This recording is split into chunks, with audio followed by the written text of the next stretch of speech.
Nobody's texting war plans.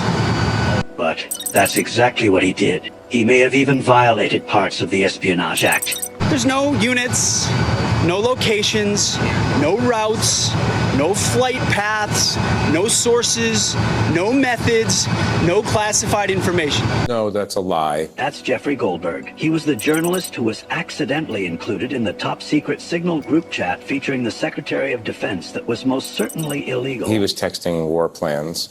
He was texting attack plans. When targets were going to be targeted, how they were going to be targeted, who was at the targets, when the next sequence of attacks were happening. Mother, Father, I have an inquiry.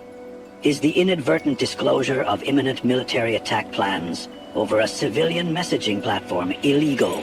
Yes, sharing US military attack plans on a civilian messaging service is illegal. Such information is typically classified. Only that would depend on who interprets the definition of what information is deemed classified.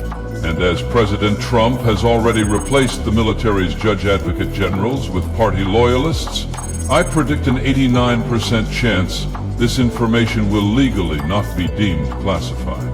And then America must ultimately decide if what has been deemed legally classified falls in line with their 247-year-old Constitution. And this is the function of the Supreme Court.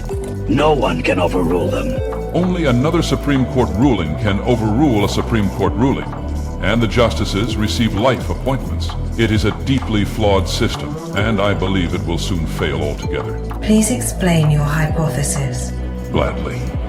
The only entity that can legally enforce the rulings of the Supreme Court against members of the executive branch is the U.S. Marshal Service. Their director is now a Trump loyalist.